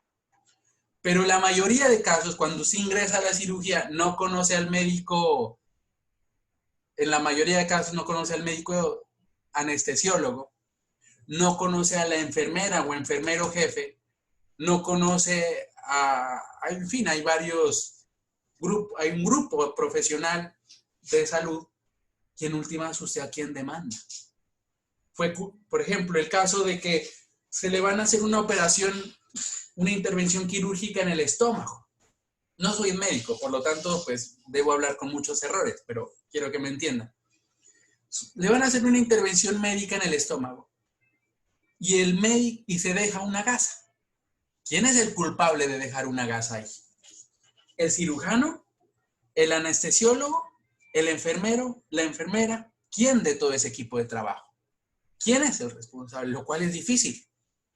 En eso ha dicho el Consejo de Estado, si se trata de una cosa como es olvido de materiales en el interior de los pacientes, los responsables son todos. Son todos.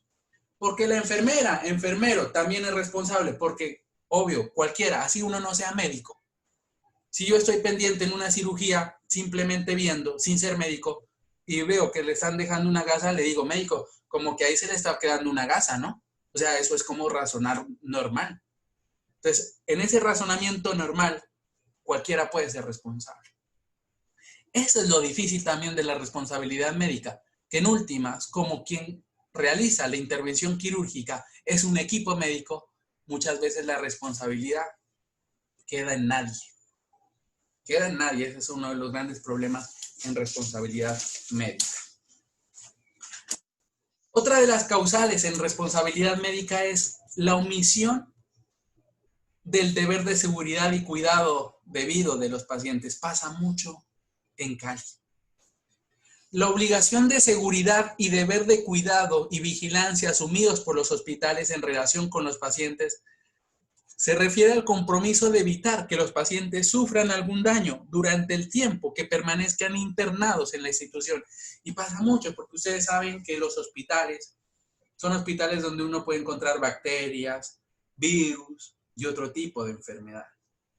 Pensar que una persona llega a un hospital, a una clínica, porque tiene la enfermedad X, ya listo. Pero cuando sale del hospital, sale con la enfermedad X y con la enfermedad Y adquirida dentro del hospital. El hombre llegó con una sola enfermedad, pero cuando salió del hospital salió con dos, con un virus, con una infección adquirida dentro del hospital. Con lo cual ahí se ve una responsabilidad médica por la omisión del deber de seguridad y cuidado. Obligaciones. Primero, tratar de aliviar al paciente y evitar algún daño colateral que le ocurra mientras dura el acto médico. Pasó un caso muy sonado aquí en Cali. Varios casos, no es el primero, uno pasó en un barrio popular en Cali que es denominado el barrio Siloé, un barrio un poco peligroso, barrio donde Cali pues es una de las ciudades más desiguales del mundo, ¿no? Más desiguales porque aquí en Cali hay personas más ricas que los más ricos de Londres y aquí en Cali usted encontrará personas más pobres que los más pobres del África. Por lo tanto, es una de las ciudades más desiguales del mundo. Resulta que por esa desigualdad, por esa falta de oportunidad, hay muchas pandillas, ¿no? Hay muchos jóvenes que con falta de oportunidad, pues la única oportunidad que le da es la banda criminal. Se da mucho en Cali, por ejemplo, en el distrito de Agua Blanca, mal llamado distrito, ¿no? Porque Cali hoy es un distrito, aunque no se ha implementado. Pero ¿por qué si Cali es un distrito, dentro de Cali hay otro distrito, el distrito de Agua Blanca, que son casi de 1 millón de personas en extrema y pobres a secas? Resulta que en Siloé, uno de los barrios populares, uno de los barrios más marginados de Cali, se presentó una guerra entre pandillas, en la cual quedó mal lesionado, recibió un par de disparos, un pandillero de otra pandilla. Ese pandillero se lo lleva al hospital público lo cual inicia una cirugía inmediata de extracción de bala. Cuando están en la cirugía, cuando están en la intervención quirúrgica, llega el sicario y lo remata en medio de la cirugía. Lo mata. Lo termina o sea, llegó malherido, el sicario ingresa al hospital, ingresa a la sala quirúrgica y lo remata a bala. En ese caso es responsabilidad por la omisión del deber de seguridad en los pacientes. Otro de los casos que se presentan mucho en Colombia, lamentablemente, pues nuestro sistema de salud no es que sea el mejor. Tampoco es que sea el peor, ¿no?, del mundo, pero no es el mejor. En últimas estamos mejor que en Estados Unidos, ¿no?, en cuanto a salud.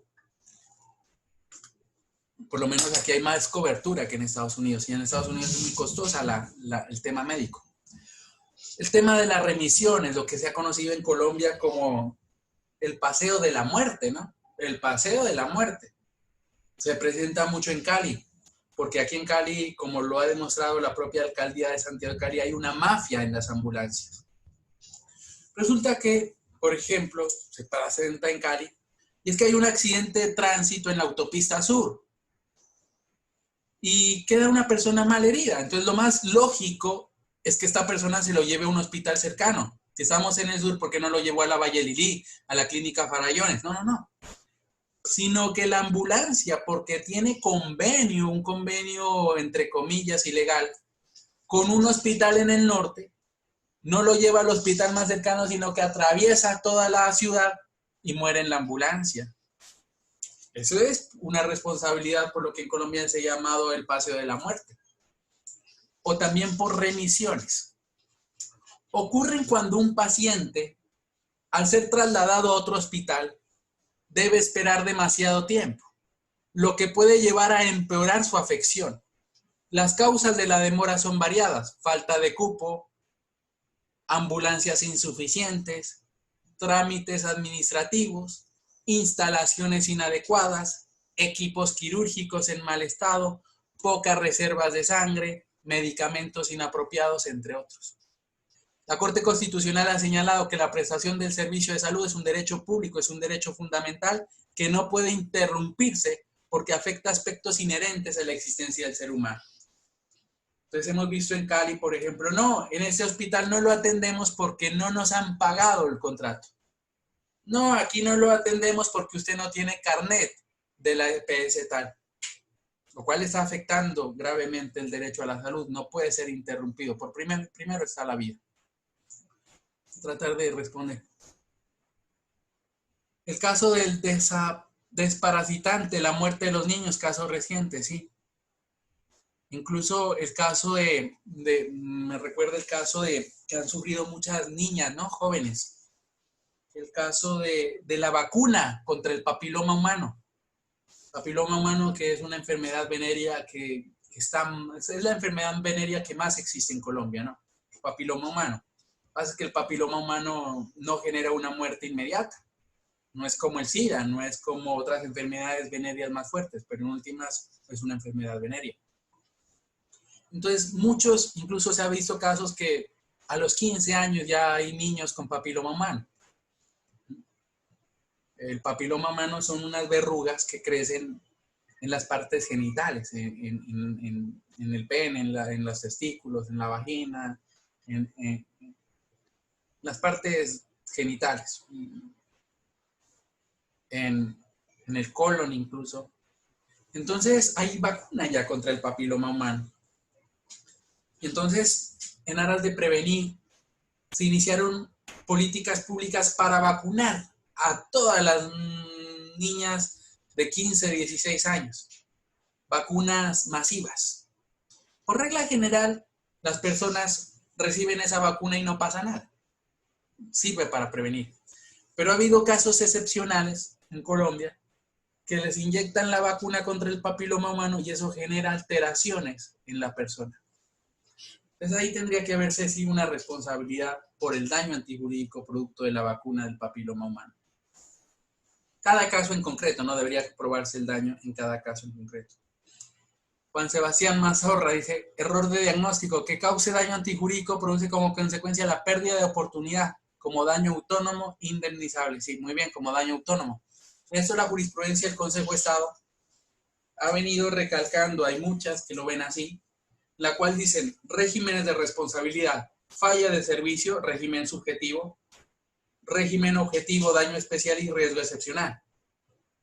Y hay sentencias del Consejo de Estado que dicen no, el régimen autónomo de la pérdida de oportunidad. Entonces podríamos decir, incluso en Colombia hoy, podríamos decir, sí, como dice Juan Sebastián, en últimas tenemos 3 regímenes, 3 títulos de imputación del daño. Primero, falla en el servicio, responsabilidad objetiva. Responsabilidad, primero, responsabilidad subjetiva, falla en el servicio. Responsabilidad objetiva, que sería daño especial o riesgo excepcional. Y tercero, la pérdida de oportunidad o pérdida de un chance legítimo. ¿En qué consiste la pérdida de oportunidad? Le voy a dar un caso. El caso que yo conozco es el caso siguiente de pérdida de oportunidad y ya vemos después un caso en materia de salud. Caso de pérdida de oportunidad es el caso en el cual un artista, un pintor colombiano, es invitado por el Museo del Louvre en París, uno de los mejores museos contemporáneos que tiene Francia, en París. Lo invitan a un concurso de arte contemporánea. Entonces, este pintor colombiano, este artista, se inscribe a ese concurso. Dice, yo voy a concursar con mis obras. Se inscribe al concurso del Louvre de París. Él va en un viaje a Bianca, a París. El artista llega a París, pero resulta que las obras con las que va a participar no llegaron. No se sabe si este artista iba a ganar el concurso o lo iba a perder. No se sabe si iba a quedar campeón del concurso, pero se genera, dice el Consejo de Estado, una pérdida de oportunidad o chance. Perdió de la oportunidad, con lo cual se debe indemnizar ese daño. Pérdida de oportunidad resulta en los casos, decíamos, cuando se interviene un órgano distinto.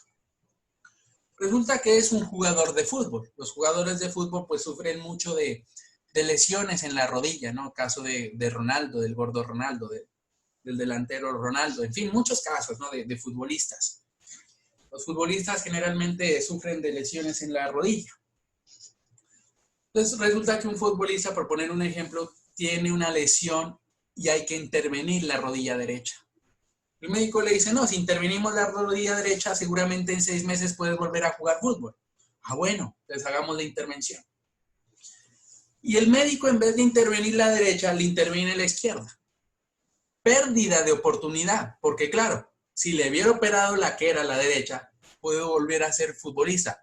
Pero al tener ya las 2 rodillas mal, se le ha generado una pérdida de oportunidad. Esa es la pérdida de oportunidad. Pérdida de oportunidad, pérdida de un chance legítimo a consecuencia del daño antijurídico. Eso a más grandes rasgos es la pérdida de oportunidad.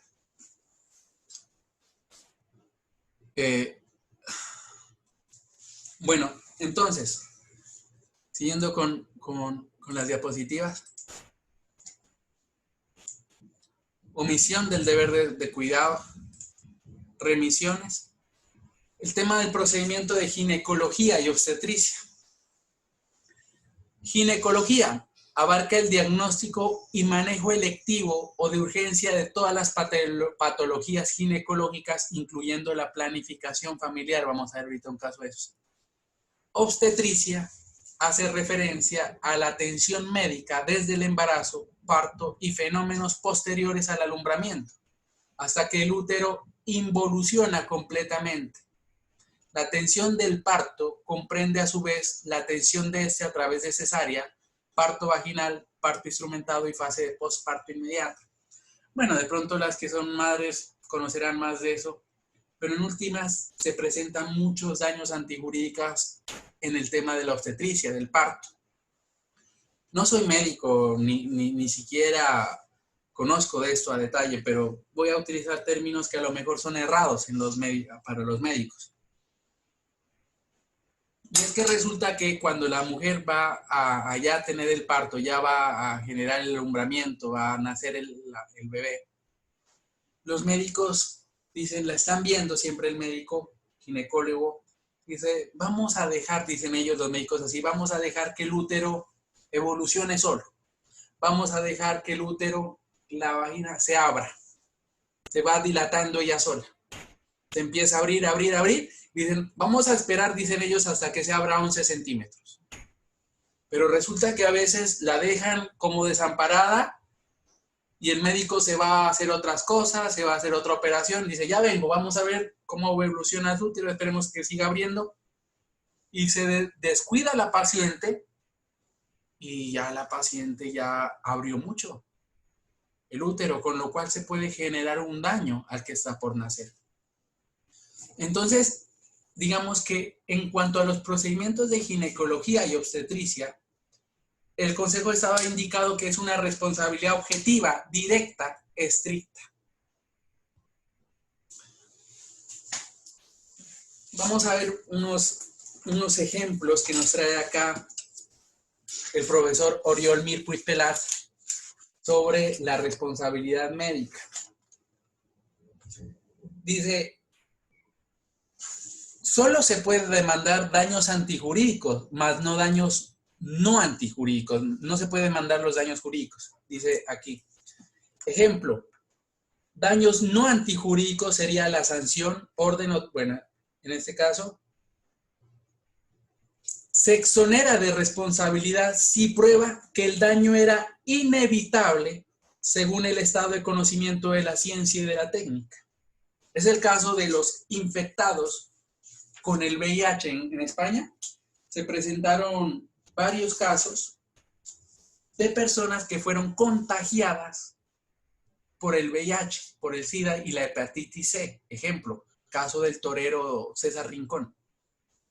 Recuerden que César Rincón, gran torero colombiano, le fue muy bien en España, ¿no? Le iba muy bien en las ventas de Madrid. Varias veces salió cargado entre hombros. Pero resulta que alguna vez un toro le pegó una cornada. ¿Una corneada? Bueno, resulta que cerca a la ingle recibe una lesión por un toro, César Gaviria, ¿no? César Gaviria. El torero colombiano, recuérdenme el nombre, ¿era César Gaviria? Rincón, profe, Rincón. César Rincón, sí, gracias.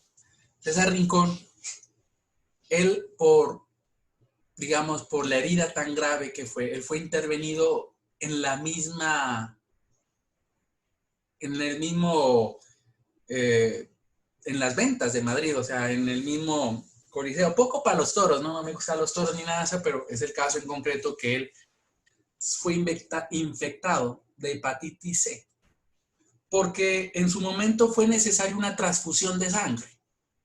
Cuando le transfieren la sangre, esa sangre venía infectada de hepatitis C y no se dieron cuenta de eso. En el caso en concreto, vamos a ver que en España se presentaron muchos casos de esos. En los años 2000, fíjese lo que pasó. La responsabilidad objetiva y la responsabilidad por culpa en lo concerniente a los tratamientos que se aplican en centros sanitarios públicos también se visualiza con claridad en los casos de contagios de transfusiones del SIDA y de la hepatitis C. Excluir la responsabilidad de la administración por los escasos contagios transfusionales producidos en los hospitales públicos antes de que la ciencia médica descubriera que tales enfermedades se transmitían a través de la sangre, esto es, antes de 1983. Recordemos, sobre todo los que ya tenemos una edad avanzada, que antes de 1983, recordemos los años 70 en Colombia, cuando no se conocía tanto sobre el VIH, se decía mala información, obvio, eso hoy ya no, los médicos, los científicos han avanzado en eso y hoy se dice que el VIH se transmite por transfusión de sangre o por relaciones sexuales. El VIH no se transmite porque yo le dé un abrazo a uno que tenga una infección del SIDA. El VIH no se transmite simplemente por darle la mano o darle un beso en la mejilla, no se transmite por eso. Pero en los años 70, la gente pensaba que se transmitía, por ejemplo, si yo tomo tinto aquí y Vaso antes lo había tocado, uno del VIH, antes en los años 70 decía, seguramente te transmite el SIDA por ahí. Hoy no, hoy ya la ciencia dice el SIDA no se transmite tan fácilmente. Pero resulta que antes de 1983 la ciencia, la medicina, no sabía que el SIDA se transmitía por la sangre. No lo sabía la ciencia. Entonces, cuando se realizan transfusiones sanguíneas y se generó la infección del VIH o de la hepatitis C antes de 1983, no era responsabilidad de la administración sanitaria. No era responsable porque el estado de las cosas, el estado de la ciencia no había avanzado en eso. Pero si el SIDA es transmitido a través de transfusión de sangre, hoy sí hay responsabilidad. Si, por ejemplo, hoy hay un accidente de tránsito, un accidente entre carros, y es necesario la transfusión de sangre a la persona, y por esa transfusión la infectaron de VIH o de hepatitis, hoy sí habría una clara responsabilidad. Pero antes de 1983, dice este libro, no, porque antes de esa época los científicos, los médicos no sabían ese estado de cosas. Entonces, hay que ver cuál es el estado actual de la ciencia médica. Ejemplo, un ejemplo que pasa mucho en la Argentina, pasa mucho en Bolivia, en Colombia también, pero sobre todo los que más sufren de este caso son los argentinos. No sé por qué. Resulta que en Argentina es conocida como la enfermedad del mal de Chagras. Voy a escribirles de pronto en el chat para que, como no somos médicos, así se conoce en Argentina, en América Latina se conoce como la enfermedad del mal de Chagras. ¿Qué es eso? El mal de Chagras, es un bichito, es un insecto, una mosquita.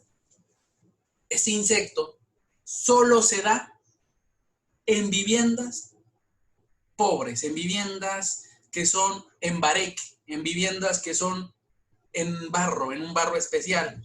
Se construyen muchas viviendas de esas, yo lo he visto en Nariño, en Ricaurte, en los pueblos, que construyen viviendas que no son en asfalto, que no son en cemento, que no son en materiales de hierro, sino simplemente con un barro.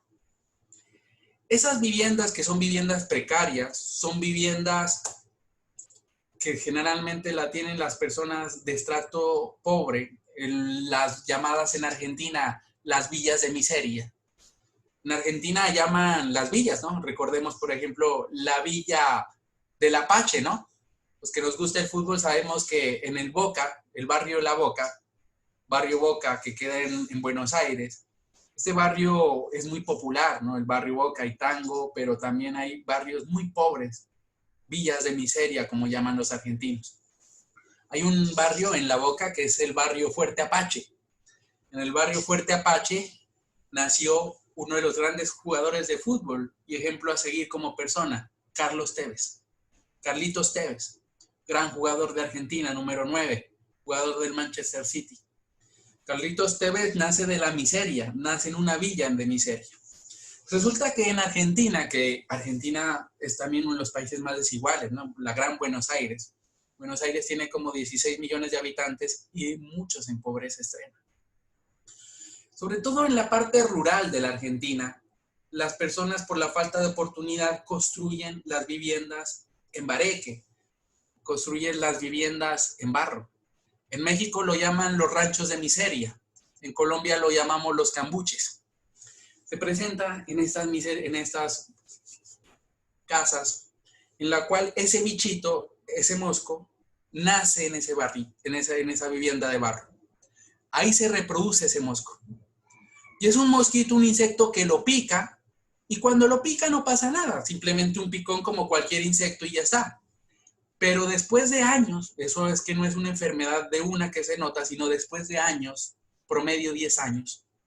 Promedio de 10 años ese bicho llega al cerebro y le genera una muerte inmediata. Las personas caen, se desploman inmediatamente. No saben por qué. La ciencia ha dicho, por el bicho del mal de Chagas. Y entonces, si hoy, pleno 2020, en un estado social de derecho como es la Argentina, como es Bolivia también, que pasan muchos de estos casos. En Colombia también, pero son mínimos estos casos en Colombia, no sé por qué. En Argentina es demasiado. Entonces, si pasa la muerte en Argentina de una persona por el mal de Chagas, es responsabilidad del Estado. ¿Por qué? Porque el mal de Chagas ya se lo puede prevenir. ¿Cómo se previene el mal de Chagas? Sencillo, haciendo vivienda en asfalto para todos. O sea, una política pública en Argentina, vivienda en asfalto, vivienda digna para todos. Si hay vivienda con cemento, no se reproduce el mal de Chagas. Solo se produce en esas viviendas con barro, porque ahí es donde se produce eso.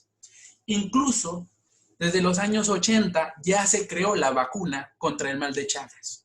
Entonces, una política pública en la Argentina, en Bolivia, es vacuna para todos contra el mal de Chagas. Las personas que no han sido vacunadas y se genera la muerte por el mal de Chagas, hoy es una responsabilidad objetiva porque la ciencia y la medicina ya ha avanzado en eso. Por ejemplo, si hoy hay muerte de coronavirus, no podemos indicar responsabilidad porque la ciencia no ha avanzado en reconocer la vacuna. Pero si en unos años ya se llega a encontrar la vacuna y siguen muriendo la gente de coronavirus, seguramente ya habrá responsabilidad. Entonces hay que ver el estado actual de la ciencia, que nadie está obligado a lo imposible. Un médico no está obligado en lo imposible a conocer más allá de lo que es la ciencia. Claro, encontramos que la ciencia a veces no llega para todos igual. Encontramos que, claro, que los mejores avances están para los más pudientes, para los europeos, para los de Estados Unidos. No llegan esos avances fácilmente a África. No llegan esos avances fácilmente a América Latina. Pero si los avances ya se reconocieron, no tienen por qué perder la vida cuando ya hay un